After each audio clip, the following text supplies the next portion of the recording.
Hi, and welcome to Tea Time with Amie and Bev. Good morning. Just one of those silly things we've done before we started recording.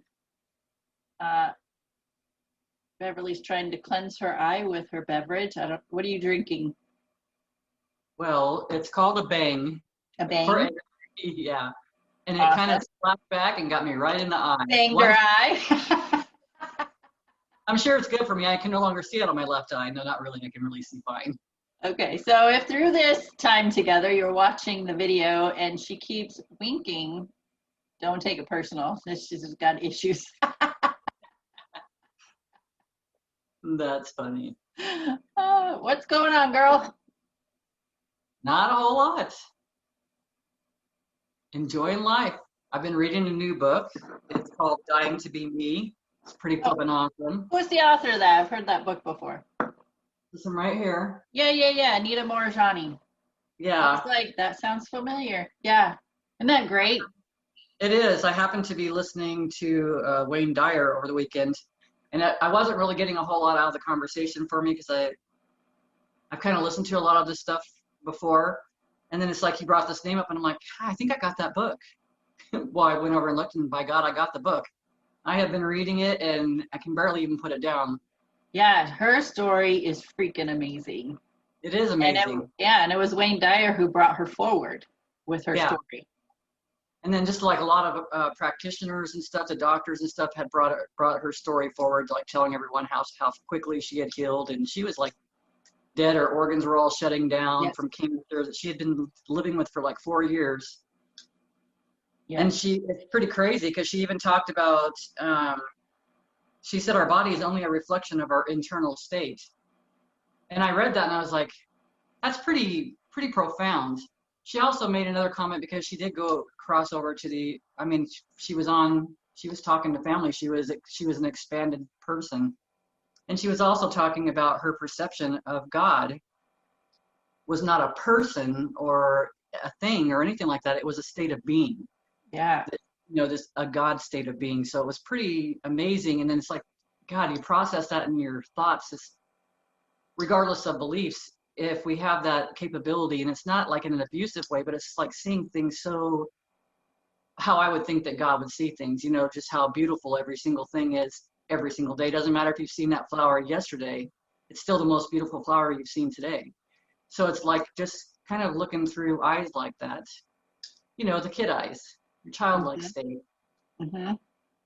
And that's one of the things I contemplate because everything I've read and, all the spiritual teachers is when we leave this physical body, we go back into spirit. We go back into an energetic field. So it's not like we leave this body and go back into, our spirit goes to another body. I mean, it will later if you believe in reincarnation, but that transition in between state, what they call, Michael Newton is a hypnotherapist who does regressions, and that's what he calls it's the in-between state, which is actually, to me, is actually our true state. Our natural state is the energetic state. And to be in a space of energy, an energetic space, how could everything not be beautiful? Like there's no judgment. There's just this loving, compassionate space. It's true. And our goal as one of our goals as being in the physical body is embracing that from a from a physical standpoint. Not all of us succeed at that, nor do we do it every day. But it's a practice, right? We're so used to using all of our other senses all the time. So it's a practice, and that really is what it boils down to. It's really we all have this natural ability. We'll call it an ability. It's just natural for us, but we're not in tune with it. We became, in tune with our other senses more frequently. But it's like if we add that ability, that natural sense back into everything, if we start practicing with it all the time, then it enhances smell, it enhances vision, it enhances touch, it enhances everything. It's really awesome. So I say, oh, you say, what's going on? I'm like, oh, nothing really. I'm just reading this book. And oh, by the way, it's blowing my mind. I love it. No, also she was asking herself questions because she had crossed over and she's like she couldn't believe. I say crossed over. I don't even know how to say that. Her near death experience. She started asking herself questions like, why have I been abusing myself all this time? How come I couldn't see myself or my beauty? Why was I judging myself so harshly? And it's like, I don't think she really had any answers for it. It's just because it becomes something that we've learned from people around us because they've learned it. It's not because they're doing something wrong or we're doing something wrong. It's just a matter of learning something differently. But she started asking those questions like, holy shit, my whole life, why have I been beating myself up for this? For what? For what? Because I thought I did something wrong, because I didn't look like someone else, or because I didn't act like someone else, or maybe I wasn't as great at sports as someone else was, or, wasn't a natural at that stuff. Although if I had tried and put my all into something, I could do whatever I wanted to do. I know that. But it's like we sit and beat ourselves up over stupid stuff. It's like it doesn't even matter. And it becomes such a habit we don't even recognize it. It becomes such a habit that becomes into our body that I've started losing my hair. Do you know what I mean? Mm-hmm. It becomes such a habit, and it's like we don't even know. And it's not because we're doing anything wrong or anything like that. It's just a reflection of everything that's going on within inside of us. Yes. And have you gotten to the part, or have you read the part about her and her dad's relationship? Where she's already talked to her dad in her near-death experience. Yeah. And then I know how her relationship was with her father before. Okay, so what I was going to say was her biggest thing was being a disappointment to her dad because she wasn't living up to what she thought was his expectations for her life. Exactly, both of her parents, because in her upbringing, because she was Indian, right? I think Hindu or along those things, and she had expectations, and overheard a woman talking to her mother saying, did you feel bad because you had a daughter? And she's like, no, why? And it's like, because a daughter means you have a dowry to pay. That means you have to find a husband. And these women, they grow up and they start having their own minds. God forbid if they have their own mind, because then they're not marriage material. Right. And, so that was a struggle. So she was always, from the age of 6, I think it was, she was always worried about disappointing her parents or being a problem for her parents. Mm-hmm. So she would tolerate a lot of stuff. And I think a lot of us have done a lot of that stuff. We just tolerate a lot of stuff and put a smile on the outside of us and act like everything's fine when it's not. And it's presented questions to me like, it talks about being yourself. She said, it says in there to just be yourself. And it's like, I think a lot of us get so lost, we don't even know what being ourself is. What is that even? How do you even do that? Where do you start with something like that? We're not taught that. No, we're not taught to be ourselves. We're not taught to be, even though we are spirit and body, we're all connected, we're still individuals as human. And to allow us to grow and be just ourselves and what interests us and be a guide for that child. We are more the dominator, the masculine maybe, or the person saying this is what you're going to do and this is how you're going to do it and this is the direction you're going to go, and if you don't do this, then right. Mm-hmm. And just as you're like, one thing is how many cultures is there where the male having a boy is so much more important to their culture than a female, when in fact, let me inform people in case you don't know this, you need females to produce. I'm just saying, we carry those babies, right? So you kind of need us. I don't care what culture you're in, you need us.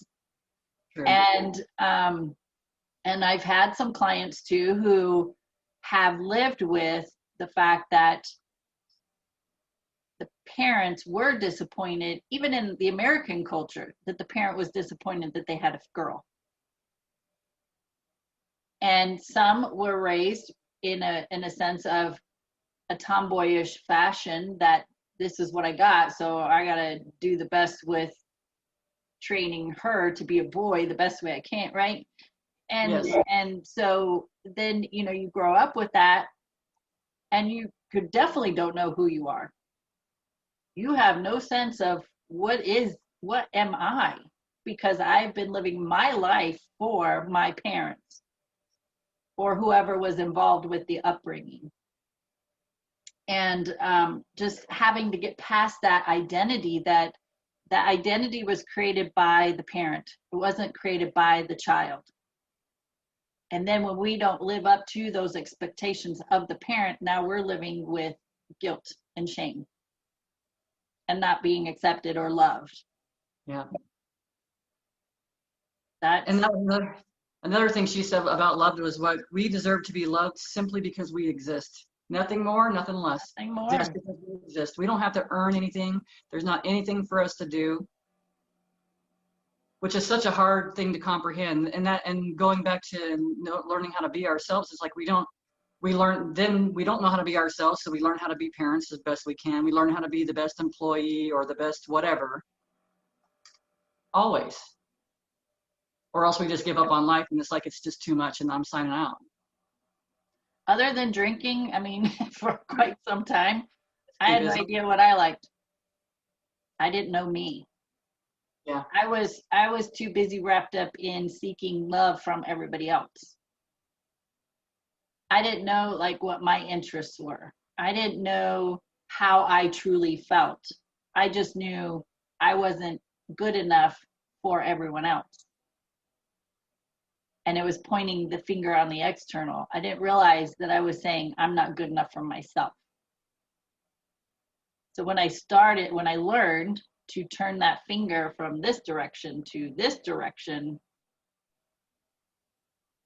that took some time for that self-discovery.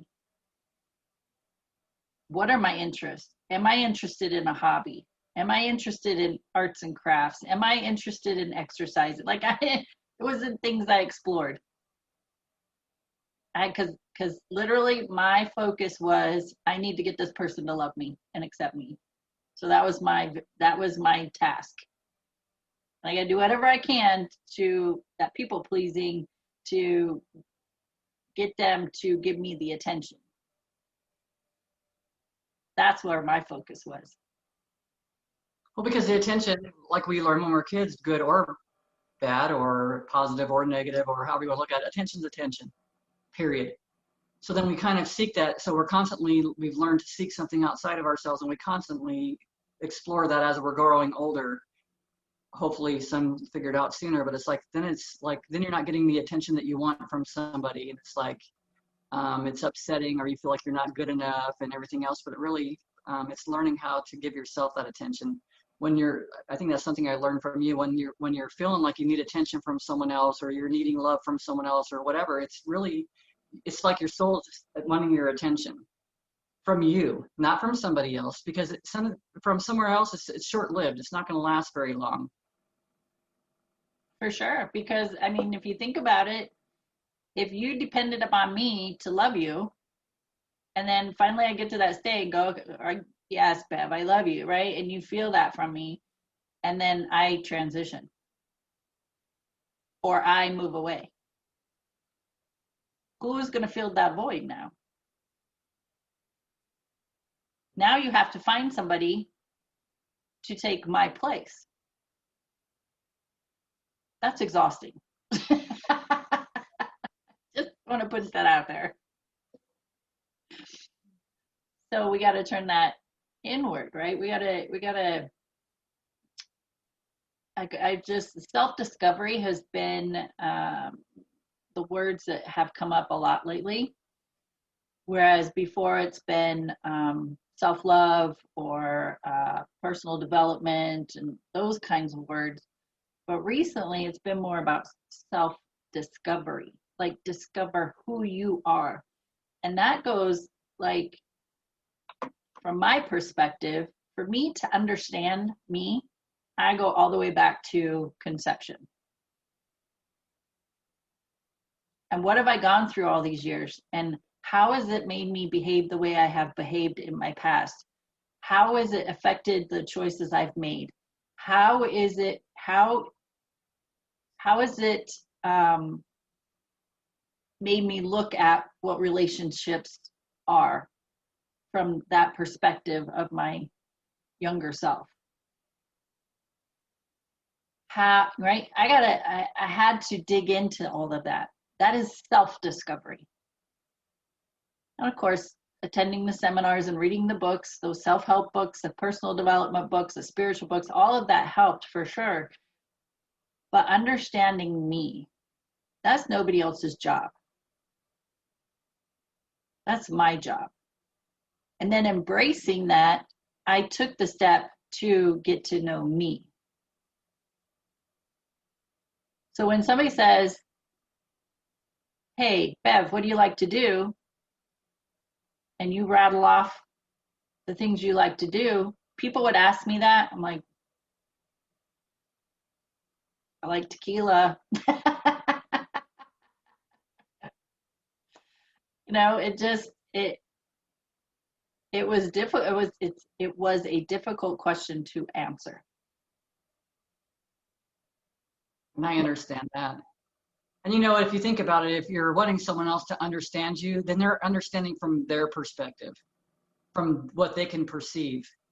And that's such a different thing, because we've been living our lives like that for a long time, what someone else perceives of us. Mm-hmm. You know, looking for validation, looking for attention, looking for appreciation, whatever it is, looking for someone to say, oh, you know what, you look great today. But instead, walk your ass over to the mirror and take a good hard look at yourself and know that you are freaking beautiful. Know that you're amazing, and tell yourself how much you love yourself. And you've talked about it before. I mean, you start out with a tiny mirror that you can only see your eyes. But you got to start somewhere, and that's only because you haven't been telling yourself this your whole life. One of the first classes you ever did, and we had to sit where we were across from people and like look them in the eye. It's like, holy shit, I didn't look people in the eye that long ever in my lifetime. And now it's like I do it. I do it all the time. And I notice even with clients, they may become initially, maybe I'll watch how their behaviors are, and then maybe they're a little bit, you know, it's a telltale sign of what they're dealing with in a lot of ways. Maybe not wanting to be seen and, you know, everything else, but you really learn a lot about a person, and it's such a quiet language, really. And I've noticed a lot of that, but it helps us to be more of a benefit to that person. And then to appreciate myself, because I was there. I mean, I know how that felt. I know how it felt not to be seen. I didn't want to be seen for most of my life. I wanted to, but then I didn't want to. I wanted to, but I didn't want to. I wanted someone to say, hey, you look good today, even though I felt like the ugliest person in the room, you know? So it's like, of course, that's two different energies. So I wasn't going to get what I wanted because it wasn't a match. But Well, you could want that though. You could want somebody to acknowledge you, but even when they did, you'd be like, oh, whatever. You're just saying true. that, right? Yeah, It's just yeah, it's true. The compliments, you know, not being able to accept a compliment, because and even still, I find there are times that I might struggle with, like, you're just saying that. And it's like realizing, but then it's like I realize when it's the opposite person, when I'm the one giving the compliment and they say that, I'm like, no, but really I do mean it. Otherwise I wouldn't have said it. So it's when I recognize me doing that, I'm like, they wouldn't have told me that otherwise. So it's recognizing, then it's, you know, but that really doesn't matter. What really matters is how I see myself. It's how you see yourself. It's not how someone else sees us. Because we live with us full time. We're the ones telling ourselves whatever we're telling ourselves in the head. My stories have gotten a hell of a lot better than they ever had been before in my life. Yay. Like, you know, it's like I've gotten to a point where I feel like I'm worthy, I am deserving. And it's like that, just the whole thing says, I exist. I deserve to be loved, period. And so does everybody else. And it doesn't have to be by the person, doesn't have to be by your family member, it doesn't have to be by your friends or the grocery store clerk, right? It doesn't have to be, you don't have to, just because you exist and you are loved, that doesn't mean it has to be from a physical person. No. God is love. Yes.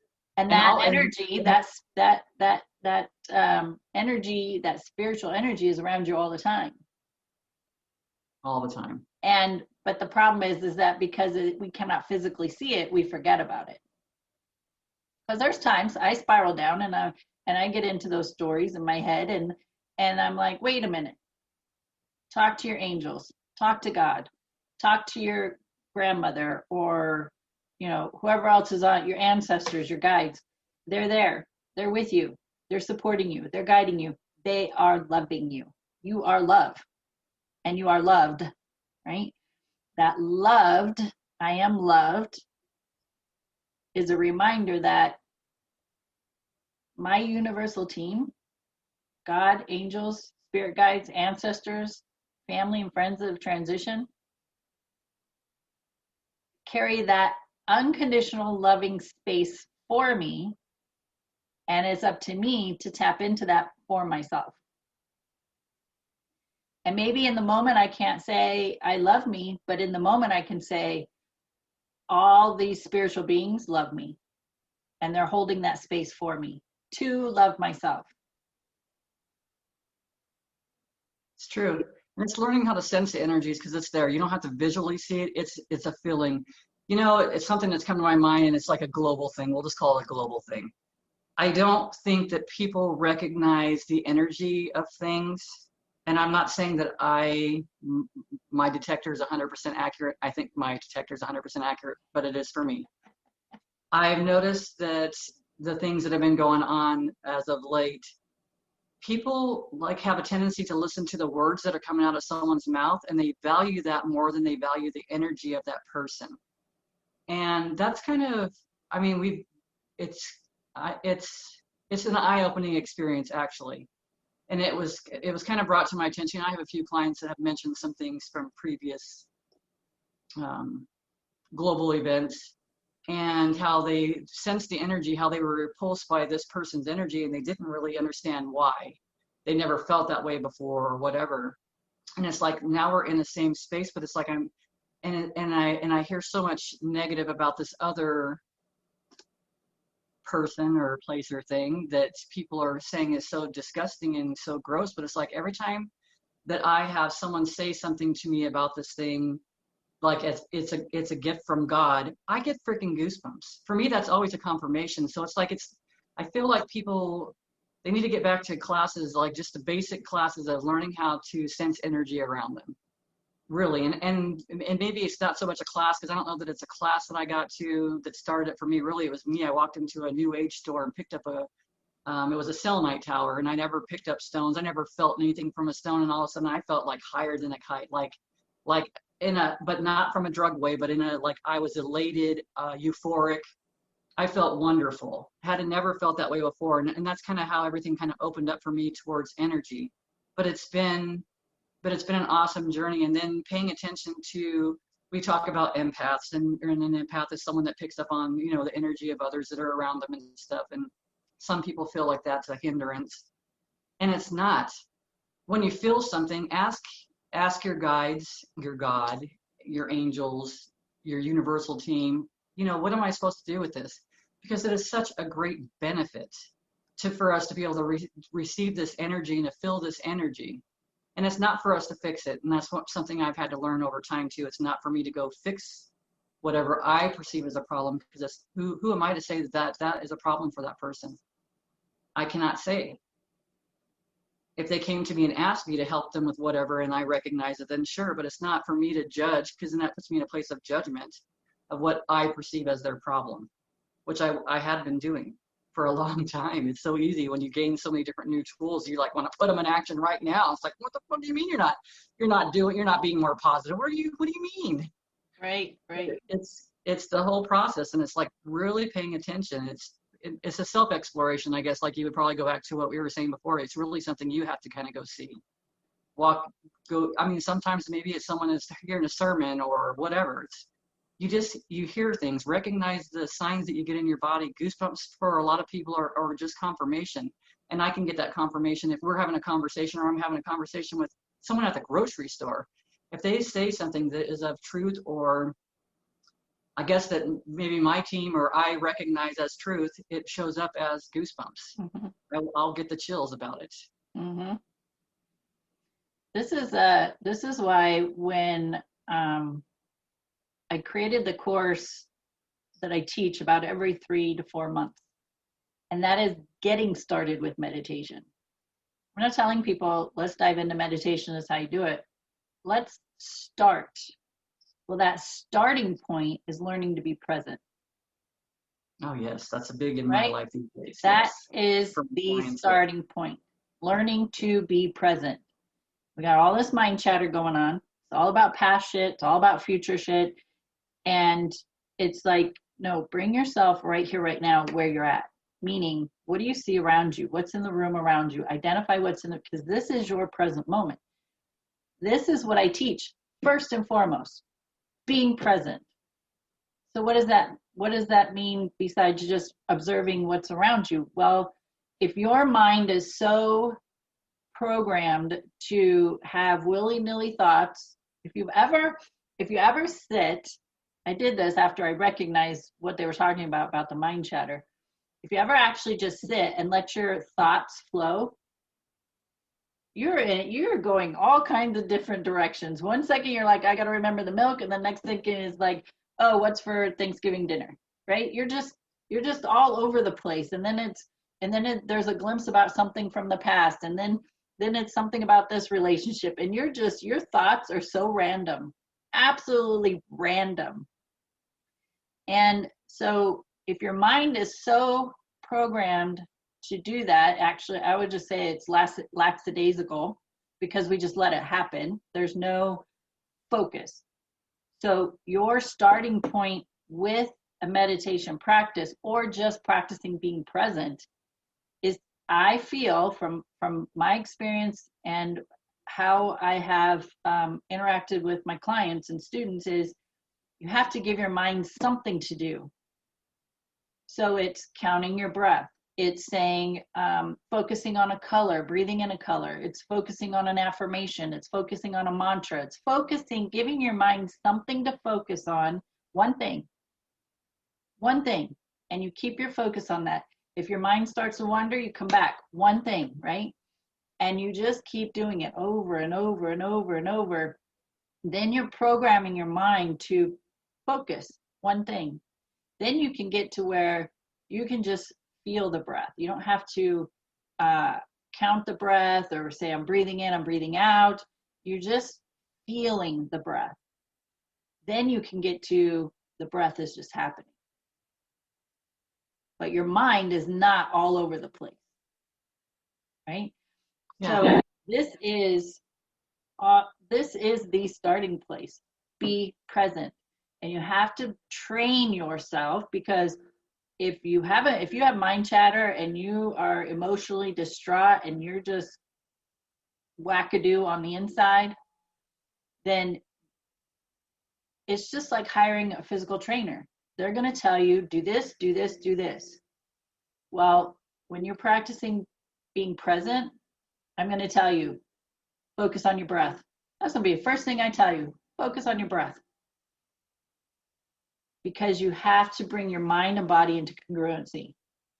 Right now, your mind's here, your body's over here, your emotions are somewhere back there, and your spirit is trying to figure out what the fuck you're doing. I mean, seriously, right? It's true. I'm going to say, focus on your breath. I will also say, on top of that, what I've noticed with a lot of people, they're having pain. Absolutely. I'm almost always, it might be neck pain, it might be low back pain, but they're having pain. They're having some discomfort. They're having blood sugars are out of control. They're having all these things that are going on. And that's because they got all choked up over it. But it's interesting, because I have been seeing that a lot, and it's like, and it's funny that we're talking about this. I mean, I say it's funny, but is it really? Because I've been telling people too, it's like you're not being present. You know, I'm back to that whole thought. If you're depressed, you're in the past. If you're anxious, you're in the future. You're not present. Present is peace. Absolutely. And then when people are having like all these problems, they're like, so like you said, their mind's all the way over here. They're over here. I mean, it's like they're so disconnected from center or harmony or balance or whatever you want to call it, from the flow. I mean, like you have cut yourself off from everything, and it's uncomfortable and it's confusing. And with all of that, your body, I mean, it just causes, we just always come back to this. And I'm not going to say, I'm sorry, not sorry. How's this? I'm sorry, not sorry that we mention this all the time. The stress that you are harboring in your body is causing your problems, your physical problems. And that stress either comes from past stuff or future stuff. You are not present. Yep. And some of us think that we're not experiencing stress, because everyone would ask me, I'm not stressed out. I handle everything fine. Yeah. Bullshit. Let me find that bullshit card in my back pocket. I would have thrown Right, that right. myself because there was a lot of times, but I honestly believed that at that time. Oh yeah. I believed it. I always You know, thought I was a pretty calm and peaceful person. Well, if that was true, I wouldn't have had the physical problems I had. And then when I actually experienced being present, that was foreign. That was too much. I was like, what is happening right now? My mind's not being crazy. And then when I actually was able to get into a space where, because all my stress, neck and shoulders, all every time. When I mean, it probably was a week or two before I realized I didn't have any shoulder tension. before And you realize it, yeah, before I realized it. And that's awesome. I stopped and I thought, wow, this shit really works. This is, and then the headaches, because my head, I had so much negativity and overthinking and just shit going on in my head that I had headaches every day. So headaches, muscle and neck tension, muscle, neck and shoulder tension every single day for years. And when I got to a space where that wasn't happening anymore, it seriously took me a week or two before I actually realized it, that, I haven't taken any pain relievers today, right? For me, pain relievers were like Tylenol or Excedrin. There's nothing beyond that. Um, huh, my neck and shoulders haven't been bothering me. But in that process, I was doing my work. I was doing my internal work. I was practicing being present. I was practicing being nicer to myself. And then life happens, experiences happen, and I got all balled up again. And it was a realization, like, now I get where I was, what I've experienced that's new and feels good, and now I've gone back to where I was. Not as intense, but enough to feel it and know the difference. And until people notice the difference, they don't notice what's possible. And I'm just talking about your physical well-being, just physical well-being. Like, if you don't truly know what relaxation is in your body, then you don't realize how intensely stressed you are in your body now. Did I say that right? Because it wasn't until I felt the calmness and the relaxation and the complete, like, no headache, no tension, did I realize how stressed I actually was, when I thought I was already a calm person. I might have been calm, but I definitely was not relaxed. Right? So noticing that difference. And I would get these little glimpses of it when I was practicing being in the present moment. These are early in the stages of learning all this stuff. Early stages of practicing being in the present moment. Early stage of releasing a layer of that anger. Right? I get a glimpse of, oh, this is what relaxation feels like in that moment. But then as soon as I got up to go back into my life, work, dealing with people, customers, all that is why I had a job, relationships, then I get all balled up again. So it was a constant stressed out glimpse of relaxation. Stressed out glimpse it, right? I just kept playing this, and then but I had to keep practicing the relaxation part. So the more I kept practicing that, the more I wanted to be in it, and then recognizing how unhealthy my life was. And that encompasses the thoughts, the emotions, the relationships, the job, all of it. So it's a process, right? We can't go from being 1 year old to being 30 years old like that. It's a process, right? And we got to shift and change along the way. It's the same thing with your going from completely stressed out to allowing your body to relax. It's a process because you have to notice and recognize the difference and then decide what feels better. And I knew for me, having my body more relaxed feels better. It does. Well, because you allow flow and everything. And I've heard numerous times from people that have been in and around my life, you can't teach an old dog new tricks. That's bullshit. That's bullshit. That is pure bullshit. That's an excuse. That's an excuse for not wanting to be anything different. That's a not for all. That's a mask. It is a mask, and it's so easy to hold on to where you're at, and instead of letting go. Maybe that's a fear of letting go and seeing what can play out for you. But life is and can be so much better, so much better. Like you said, it's slow. It's a slow process, or it's fast. It depends on you. Sometimes people just get it, like they just totally just get it right now. And then sometimes for me, it was a little bit slower process. It was me slowing down enough to say, did I just say that to myself? Did I just basically talk crap to myself? Yeah. Would someone else actually do that to me? Because my mind would have all these thoughts. It's like, I don't think someone would actually do that to me. Why am I even thinking such a thing? Why would I waste my time on that?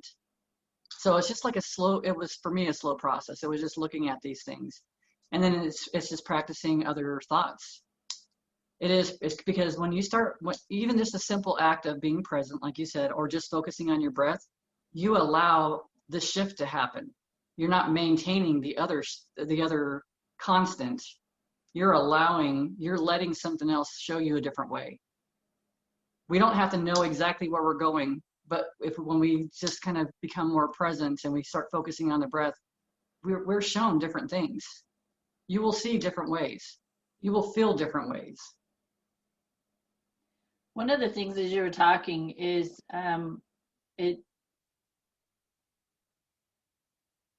when they know they're dying, when they are like in those final stages of dying, they think more about not actually living their life, doing the things that they knew would have brought them joy, and relationships.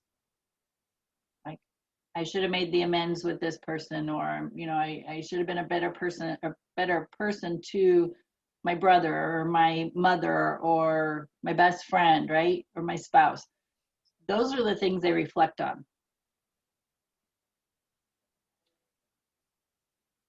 To me, that all stems from having a better relationship with yourself, because however you present yourself to the world is how you're presenting yourself to yourself. You can tell those people who are thoroughly enjoying and loving life, and they treat everybody the same. And you can tell those people who are beating themselves up, they have a good heart and they do things, they are in service to others, but internally they're not in congruency with themselves or the love for themselves. So that becomes a sense of people pleasing or fixers. And you can tell, especially empaths, intuitive beings, we can tell that energy. We can tell, like I can see through people's bullshit. When somebody tells me they're fine and the energy says, I'm feeling like I'm going to lose my mind, I feel into I'm going to lose my mind energy. And for sure that's a gift, because if I can feel through that energy, if I can see through that mask, I am going to be more benefit to that person than just allowing them to say, oh yeah, I'm good, life's good, all is good, trying to cover stuff up. But having an amends with yourself, I think, is the utmost importance. Because people and this is something else. It's like, well, I got to get right with Jesus. Well, that, his energy, her energy, however you want to look at it, is your energy. You don't got to get right with Jesus. You got to get right with yourself. It's true. So all those layers of pain, anguish, anger, resentment, guilt, shame, criticism, all of it, those are layers that you got to get right with. It's not getting right with somebody external. I got to get right with God, or I got to get right with my spouse, or no, you got to get right with yourself first, because then that will pour out into everything else. Because we are all connected. That's right. There is no separation at all whatsoever. There is none. And that's taken me some time to really, I mean, I've heard it, read it, listened to it, a lot of things. And it's like, it took me a long time to realize, but we all are, all of us. And by us taking the time to love ourselves, that's also giving ourselves the time to love everybody, because we're all connected, because you can't stop that flow. And if we're all connected, you're already connected to God. Exactly. You were never separated. Ever. I just want you to hear that. You were never separated from God. This is not a punishment to be here. No. And you're not doing something wrong against God. And a lot of religions talk about, doing something to earn your place in heaven and everything else. God is within all of us. God loves us regardless. God loves everybody regardless. People probably don't want to know that, or don't want to believe that in some cases, but God does love everyone. And it's going to be each individual's path or process when they pass, to see how they were with others, to see how they affected others. That's their journey. But it's like our journey, for me, it's just loving. And I'll tell you that we're never separate from God, or the creator of all that is, however you want to look at it. We're never separate, ever. But we separate ourselves from hearing stuff.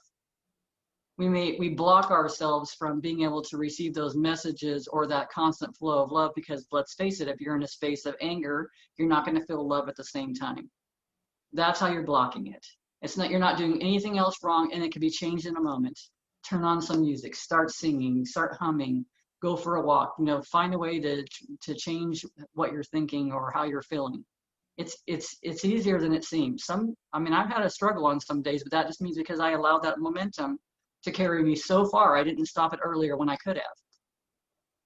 Not that I did anything wrong. So maybe that day I needed to be in that space a little while longer. Maybe that space helped provoke something, a change in my thoughts, or maybe I, realized I don't want to be in this space anymore. I don't want to feel like this anymore. So it's not that I did anything wrong, and it's not that you're doing anything wrong when you're going through these processes. It's just that you're just freaking pat yourself on the back and saying, hey, I made it. If I was an asshole, I was a real big asshole. I really did a great job at that, but I'm never going to do it again because it didn't feel good. And that's just paying attention to how you feel. Just really pay attention to how you feel. And it's easy. It's simple. I'm going to just change the title of every episode we've done and put that. Just know how you feel. Because we talk about it every single week. People. But it's so big. But it's so big, and there's so many times I've let myself, go on this path, whatever, and it might, maybe I woke up that morning and I was in a foul mood or something. Usually I'm not, but sometimes I'll get triggered, or something will happen, or maybe something didn't go the way I expected it to, because I do still have expectations, even though we shouldn't. Sometimes it happens, and we can get wrapped up in it, but it's like I'll just get on this get this momentum going so fast. I'm able to stop it then, but if I catch it soon enough, it's really easy. Yep. And that's just listening. I want to go back to what you were saying about, God loves us regardless. Now, I'm an only child. My son's an only child, but, and of course, as a mother, and I know my mother loves us, and I love my son. But think about if you've had I know you've had more than one child. So you have more than one child. Your mother's love is equal for them. but because of their own experiences, something happened, something was said, right? That one of them gets the idea that they're not loved as much as the other. Yes. Okay. I mean, my grandmother had 6 kids. It's amazing how different every one of them is. And one of them feels like they're the black sheep. And we're all like, what are you talking about? You know, it's like, we all love you, but he's not feeling that love because he's got some shit going on in his head about who he is and how he fits in or don't fit in. Now, that's like the scale of my tip of my pinky nail, right? Now take God of 7 billion people on the planet, loves each and every one of us equally. It's us as the human being that has created the story to say, God doesn't love me, or I'm not good enough for God's love, or I'm not good enough for my mom's love or my dad's love or my siblings' love. We create those stories within ourselves. So I just wanted to give that scale of when you said, you know, God loves us regardless, to take it from a family example to a more grandiose example, and that it doesn't matter. A mother's love is a mother's love. Even mothers love their children even when they become drug addicts or prostitutes or gang members, right? Mother's love is deep. So we have to expand that to God's love is God's love. Love is love. And we're all loved. We get to judge each other. We get to judge ourselves. We get to say what's right and what's wrong socially, what's acceptable, what's not acceptable. So it's a matter of, you know, a lot of times I talk to myself a lot. So being an only child, we're pretty good at that. But you know, it's like, how would God see this? And how am I seeing it? Right? Making that comparison, like, I'm human, so I have all these other abilities because we have emotion. What am I bringing into this story that is unnecessary? Unnecessary. And 100% of the time, it is my past programming that I'm bringing forward into the current experience. Whereas if you're in the present moment, as is God, God is in the present moment always. We're in the present moment. There's no room for those past stories. There's no room for those future stories. We are just right here, right now. Cheers. True. Cheers. I know sometimes people didn't get that love from their mom, and it might have been someone else, and it might have been later on in their lifetime. But I think but I will tell you, energetically, it's always been there. Oh, absolutely.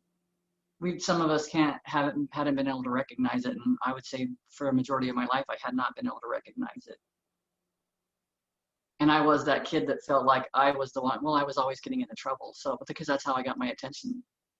Sure. So, and I was always compared to my sister, which I love. At least that's how I perceived it. Was I really? I don't know. In my adult self now, I don't honestly know. Did they always do that? That's probably not even true. They probably had a couple times, you know. I mean, if I was bringing home my report card compared to my sister's report card, and she's, you know, going to school and enjoying school and loving school and stuff, and I wasn't in that space because I wasn't even loving myself. It's like because I was looking for it everywhere outside of myself as I was taught. But it's a crazy place to be because as I perceived it, I was not good enough. So, but I also know at this point in my life, I know it's all around me. I feel my mom and I feel my brother on a regular, and they're both in the non-physical form these days, as far as I know. I mean, they may be in some other form right now that I'm not aware of. I don't know. Which is pretty awesome, I feel like. And that's another thing that connecting us to all again, right? It doesn't matter if we're physical form or non-physical form, we're all connected. Just like with God, like we were talking about being with God and stuff, that we are all connected. God is within all of us. We're all connected to each other. But there is the only thing that separates us. Maybe I'm in physical form and they're non-physical now. That's it. And to me, that's just a little bit of energy difference. That's all. I'm just in some skin right now, in bones. And if you've ever had, I know you have, but if you ever have a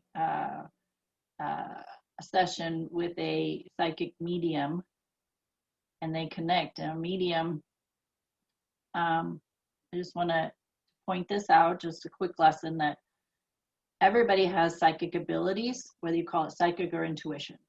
Okay, we all have that. That's our gut feeling, right? That knowing. Mediums, psychics are intuitive, period.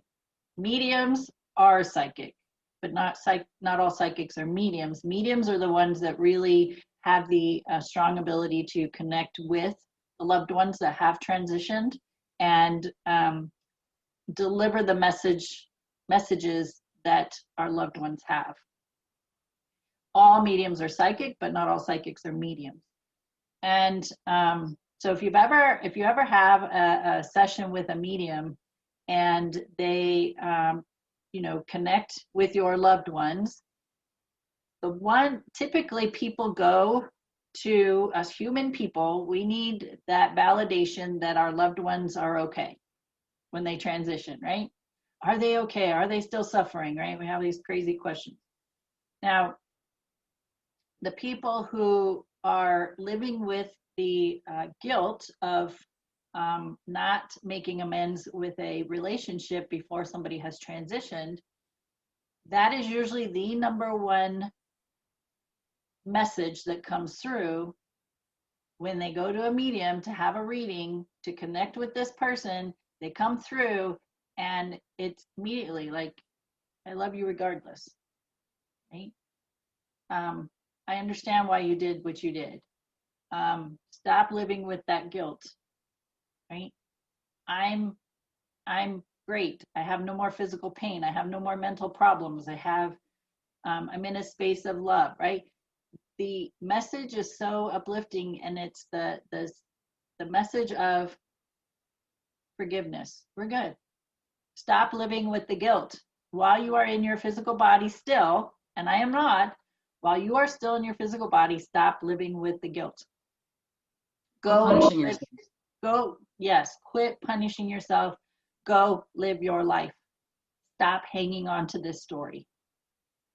It's interesting that you bring that story up, because I was talking to a friend recently, and she was telling me about how her son had come from the other side to talk to somebody else that got the message back to her. It was like, Mom, you're just, because he passed, and he's like, you're taking this way too serious. We're gonna see each other again.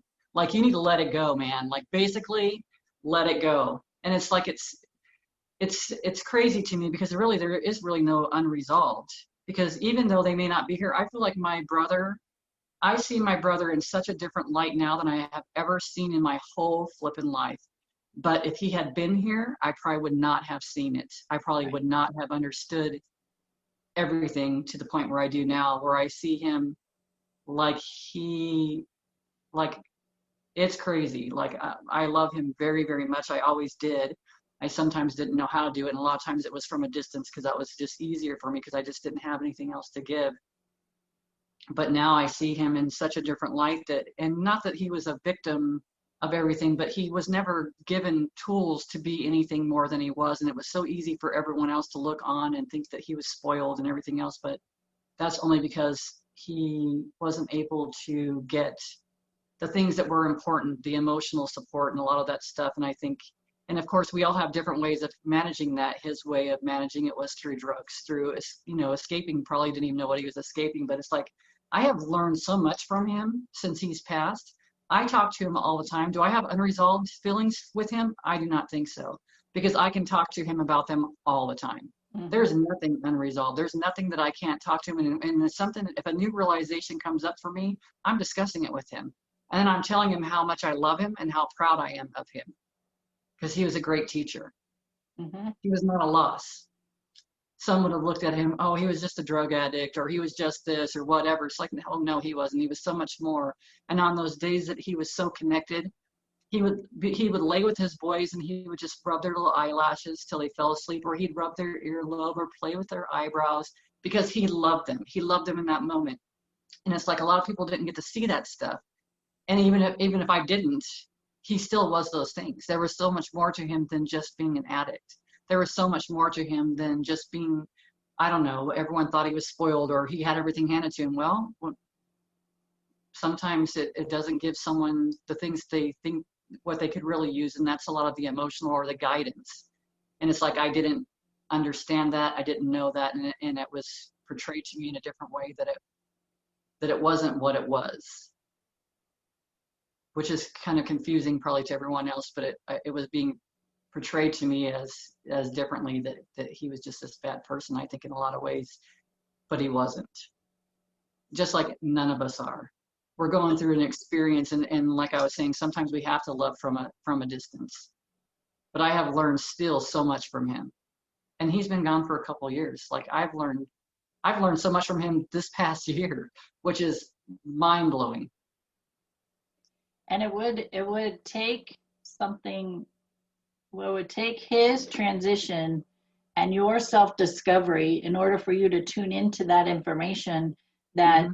is saying this was the lesson Yes. and this is what you can learn from it when you take your story and your perception out of the picture Yes.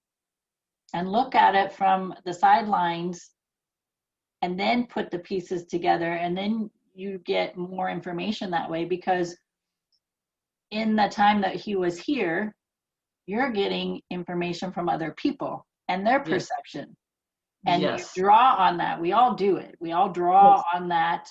And that's when I had there was a relationship that happened, and prior to me getting into the relationship, or as soon as I got in, and this is not, this is just like on a friend type of relationship, I had a couple people tell me, don't get involved with that person. They're not right. But I was at a space on my journey that I needed to listen to my own intuition. And I also am the type of person, like, I give people the benefit of the doubt because I know I was changing and I have changed. So maybe the person that they were talking about wasn't the same person as they are in that moment. Does that make sense? Because time had elapsed. Yes. So I basically ignored their input. I'm like, this is my journey, and I need to have this journey for me. And if I feel like this is not the direction to go with this person, then I always have the choice to leave, right? So I went ahead and proceeded with the relationship, and there were, those signposts along the way that said, don't continue this. But not me. I'm like, because I also have that, uh, no, give them the benefit of the doubt and um, keep going, right? This is going to work. That mentality of just keep going. So, and there were several signposts along the way that my internal guidance was saying, don't keep going, don't keep going. You need to stop. But no, because I also have the it's part of me, my personality, my astrology sign is loyalty. So if you're my friend, I am loyal to you. I am loyal to you. I will give you and help you as much as I can in every way I can. So you have, but as soon as you break that loyalty, we're done. And it takes a lot. Well, it did. Let me put it this way. It did. It took a lot in previous years to get me to that point to say we're done, right? I mean, a lot. So I got to that point. And then when I sat with it and reflected on the journey of our journey together, I'm like, oh, yep, my intuition was telling me then, and my intuition told me then. My intuition probably told me 1,000 times. And it just took that one thing to finally say, this is an unhealthy relationship. And now, you know, I know everything happens for a reason. I went through that process for a reason. It was a learning on my part to trust my intuition, because I was still learning about that, right? I was still learning to trust it. And so when I look, because now as I'm telling you, I'm like, there was 1,000 or more signposts that said, get off the fucking freeway, lady. Don't continue this relationship. I go, okay. I remember how I felt. I remember what I was witnessing. You know, I remember the conversations, and I still didn't listen. So I wasn't trusting, which is part of being confident in your own intuition, to listen and trust it. So I was still building that muscle. Now, you can guarantee when my intuition, when my spirit says, Amie, and it's usually not a calm conversation. It's you need to stop, right? It's like an abrupt, hey, you got to stop this. This is not the path to go. I'm listening. I am even more in tune with people's energy. I am more in tune with listening to their words. I am more in tune with conversations they're having. And when it doesn't feel good, I'm like, peace out. I got to go. And then I get to choose, do I keep hanging out with these people or not? That's my choice. Some people, well, let's say family, for example, you go to the family gatherings, they're there. The choice is, do you go to the family gathering or not? Because you might be making the choice not to interact with them, but if you know they're going to be at the family gathering, now you have that choice. Do I go or not? If I go, do I talk to them or not, right? We always have choices. But the lesson for me, and I know it, was listening to my own inner guidance. Now we're going to come full circle to, in order for me to listen to that inner guidance, I have to be fully present with my being. True. And we can do so many things. We can go different directions, even go into a party. It was Viviana's birthday party. We had it on Saturday. So it's like, before I went there, I was like, I'm going to go there and just have such a good time. We had it at Jim's house.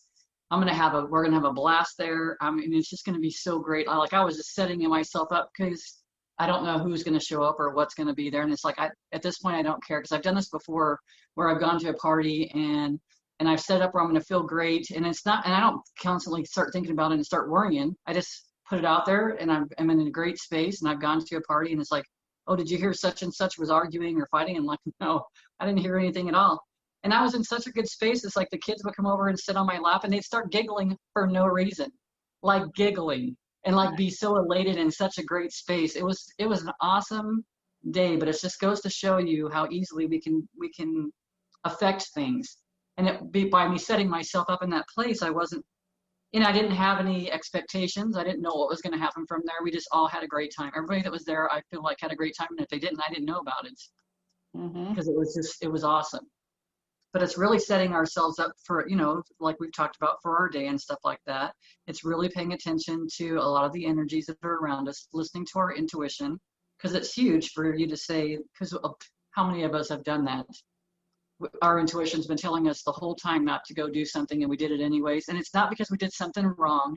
It was for us to practice flexing that intuition muscle and hearing it. So we kind of got a little bit in touch with it, because sometimes some of us can only learn from the school of hard knocks. I was one of those people. So it's like going through that process. That was the process, and it's like we get down on ourselves a lot of times. Like, God, why was I listening? You weren't listening because you didn't listen, but you learned to listen. You were noticing it. So pat yourself on the back. You noticed your intuition was talking to you, even though you chose not to go do whatever it was at that time. But it's with us all the time. We've got this internal guidance that we have all the time. It's like, don't be fooled by the things that you're being told. Really tune into stuff. And that was one thing about that book and that Dying to Be Me book. She was talking about how she was really one with everyone. And she even noticed it once she came back, like one with everyone, like she would understand what you were talking about before you said, like, as you were saying things, she already knew, like as if she was inside of your energy at that time when it was happening. So she kind of perceived things differently, which I believe we all can. I don't think that we have to have a near-death experience to experience any of this stuff. It's just a matter of fine-tuning to yourself, paying attention to yourself, because then, like we've talked about, meditation, focusing on your breath, you start noticing more things. It'll surprise and delight you. Life is amazing. It's supposed to be amazing. It is. I don't think it was meant to be anything else but. And yes, we're going to have crap that goes on around us that maybe we don't agree with, but if we're in a different space, we perceive things differently.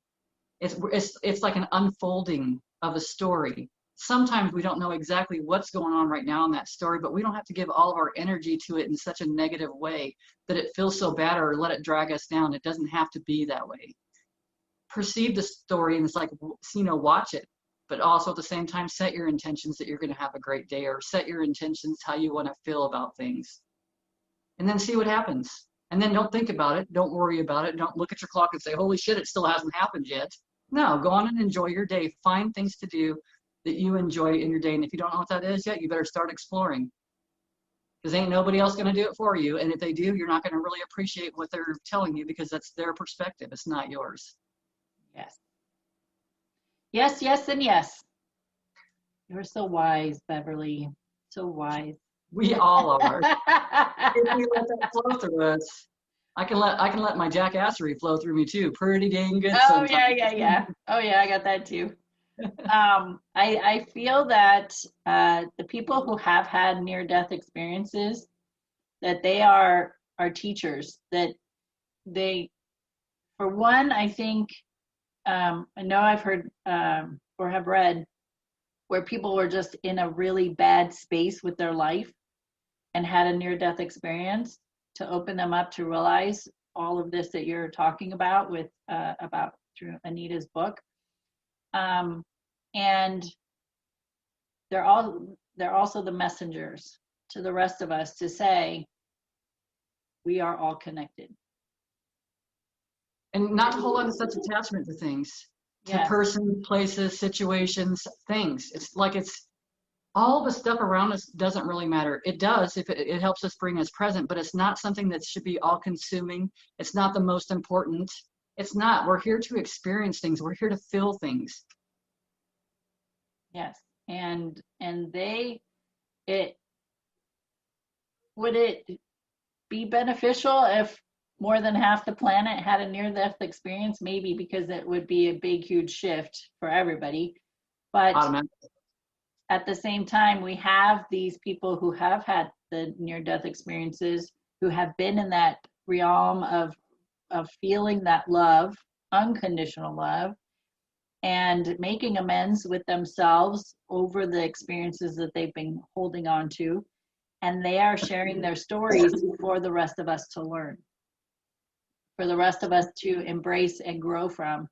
And so there's a lot of benefit in all these people sharing their stories, like Anita's. So, but what, like myself, I've not had a near-death experience, but it feels good to me to say we're all connected. Like, we are love. We have a spirit. That spirit is unconditional love, God's unconditional love. And I feel good about teaching that and holding that space for other people. But it doesn't matter how much I hold that space for you until you connect with it for yourself. You're going to continue to live in your past stories. You're going to continue to seek love from other people. You're going to continue to seek the acceptance from other people. And it all just goes from within first. Connect to your own spirit, that unconditional love that you already have within yourself, and connect to that for yourself. And then you will experience what Bev and I have been talking about and practicing for several years. And even so, like Bev's reading this book about Anita's life journey with this. She had a lot of tumors in her body. Like she was seriously on her deathbed. I'm reading a book about children's past lives, and I love knowing that this is not it. This is not it. And last week I was walking down the hallway or something, and I kind of stopped in my tracks, and I was like, this is my spirit's dream. So I am physically living I'm walking in a dream. Okay? If my spirit is this is the projection of my spirit, am I living up to my spirit's expectations, right? And I just started contemplating, like, is this the life that I've been having and currently living, what my spirit wanted me to do when I came here? And you've heard it. I don't know if you've heard it. I've heard it several times. Like, this is a dream, right? And if this is a dream, I have control over that dream, and I get to say what this dream is all about. And I've been living the dream of I'm not worthy of anything good. Yes. But if this is my dream as a spirit, my spirit's dream, my spirit is already worthy. So that means I, in this dream, am worthy, and I can have whatever I want. So it's been an interesting process, just thinking about that, thinking about life from that perspective. So, awesome. And every once in a while, I go into these deep thoughts like that, like questions like that just pop up. Like in the beginning of what I call my spiritual, conscious spiritual journey was, is this really all there is to life? Because I was really angry, right? I've shared that before. So that's kind of where that deep thinking question started, because I had been asking that question for quite some time within myself. But as I learned from books, teachers, and my own personal growth, then these deep-seated questions like that come up for me to contemplate. And it's interesting because each time something like that comes up, there's a shift in me where I start living differently or seeing things differently. Yeah. Perceiving things differently. And it was just like, I have control over this dream and I get to choose. I always have. I've always had the choice. Just weren't aware of it. I just wasn't fully aware of what was possible, I guess. Which opens up a doorway to daydreaming, right? So daydreaming and you can't always do it if you're not in a good space mentally. If you're angry, upset, or any of that stuff, creating probably isn't ideal at that time. I would say don't.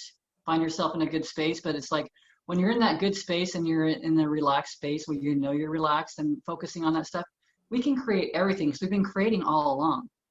That's the thing. If you stop and realize, because it's not someone else like you talked about before, it's not someone doing it to you, you're doing it to yourself. And it's something you're creating. I was living in that story of lack of confidence. I was not good enough.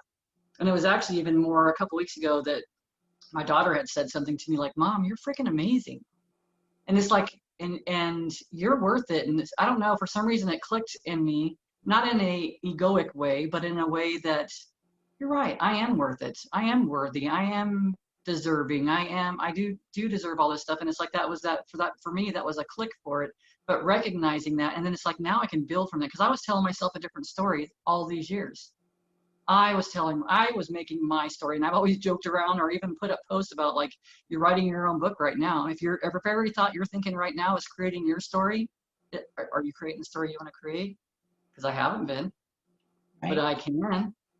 And it's just a matter of practice, and maybe daydreaming is one of those ways, and we don't know what's possibly better without being, like you've talked about before too, being around who are the 5 closest people to you.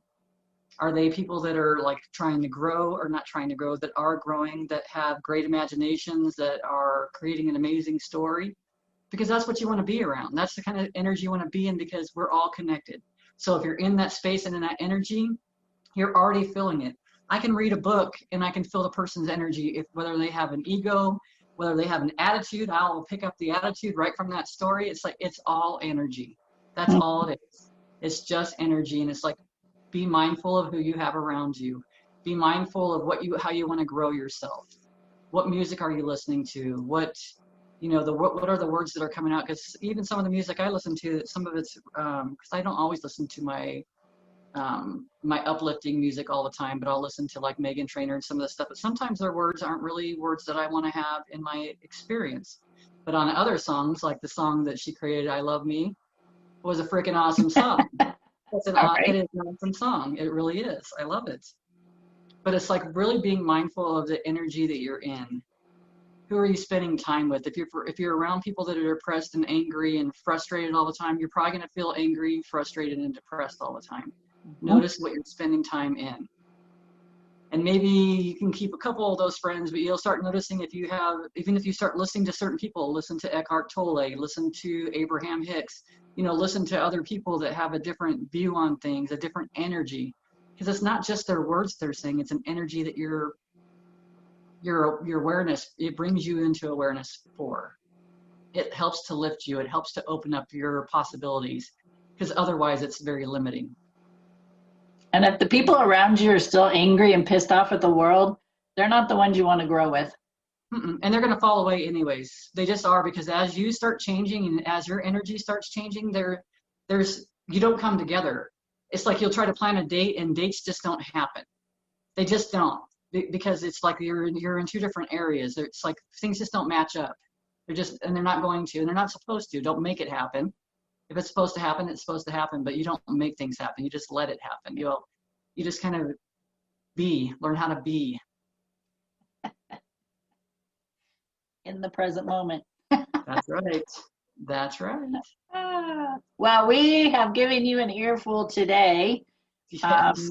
If you did not get any benefit from this recording, you need to listen to it again. And I do say need. And not very often I tell people they need to do something. There was a lot of information that we presented here today. And even through our conversations, Bev and I learn from each other every week. So we know that there's stuff here for you as well. So we want to thank you for being with us. Tea Time with Amie and Bev. And we're looking forward to seeing what comes up next week. Because as you know, all of our conversations are very organic. We never have a conversation about what we're going to talk about. It just organically blossoms. And this is the information we bring forward. So is it a gift? I think so. But it's also from our own wisdom, from our own growth. And we thrive on sharing that with you. So thank you for being with us. And we will see you next week or talk to you next week. That's right. So make a magical week. All right. See you later. Bye.